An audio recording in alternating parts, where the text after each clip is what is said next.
ایک سلطان یحییٰ نام کا بادشاہ گزرا ہے. عرب کے کچھ حصوں کا حکمران تھا، تو اس کو بڑا شوق تھا لوگوں کو بانٹنے کا. دو قسم کے لوگ ہوتے ہیں نا، کچھ کو جمع کرنے کا شوق ہوتا ہے، کچھ کو شوق ہوتا ہے کوئی روٹی کھا لے. حضرت ابراہیم علیہ السلام بغیر مہمان کے کھانا، کچھ ایسے بھی ہوتے ہیں جن کے گھر بندہ چلا جائے تو پتیلی پہ ڈھکنا دے لیتے ہیں. اپنا اپنا فرق ہے نا جی، ہر آدمی کا اپنا اپنا ذوق ہے. منت کرتے ہیں کسی کی. مجھے بڑی بات پسند ہے شیخ سعدی کی، قرضے لے لے کے مہمان نوازی کرتے تھے. ایک دن سارے مقروض کٹھے ہو کے کہنے لگے بابے پیسے دے.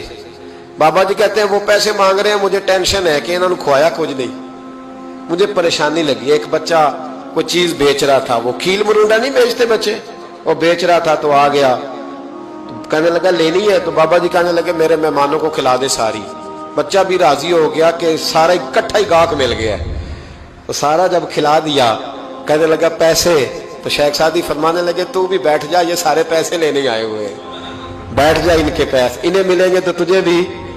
تو بچہ رو پڑا، رویا، کہنے لگا میں تو یتیم ہوں، 4 بہنیں چھوڑ کے آیا ہوں، اماں کی دوائی بھی لے کے جانی، مجھے تو پیسے چاہیے. بچہ رویا تو شیخ سعدی کا ایک مرید آیا، اس نے لا کے نظر پیش کی کہ حضور یہ نذرانہ ہے. 400 دینار لایا. تو حضرت سعدی نے سب کو دیے، بچے کو بھی دیے.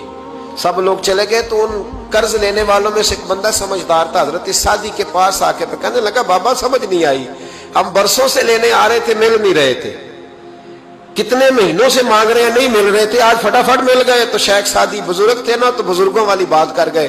کہنے لگے تم میں رونے والا کوئی نہیں تھا نا، پوری مجلس میں ایک بھی رونے والا ہو تو سب کا کام بن جاتا ہے. رونے والا عاشق دا کم رونا توڑنا، اے بنا رویو نہیں منظوری، بنا رویو نہیں منظوری تے بنا رویو نہیں منظوری. عاشق سدا ہی روندا رہندا، پاویں وصل ہوئے تے پاواں دوری. کا رونے والا ایک آ گیا ہے تو سب کا کام بن گیا ہے. تو کچھ لوگوں کو شوق ہوتا، بادشاہ کو سلطان یحییٰ عرب کے کچھ حصوں کا بادشاہ تھا، شوق بڑا تھا لوگوں کو کھلانے پلانے کا، بڑا شوقین تھا، بڑا بانٹتا تھا. اور کئی دفعہ معاذ اللہ اس پر فخر بھی کرتا تھا جو نہیں کرتا، تکبر سے بھی کہتا تھا بڑی جائیدادیں آؤ جس نے لینا ہے، تکبر بھی کرتا تھا معاذ اللہ جو نہیں کرنا چاہیے تھا. ایک دن جامع مسجد کے باہر کھڑے ہو کے نا بانٹنے لگا. کوئی فقیر آیا تو ایک مٹھی بھر کے اشرفیاں دے دی، کسی کو سونا دے دیا، کسی کو چاندی دے دی. ایک درویش بابا جی کونے میں بیٹھے ہوئے، اسی کسی دے کچھ بھی نہیں لگ دے، کوئی ضرورت نہیں، کونے میں بیٹھے.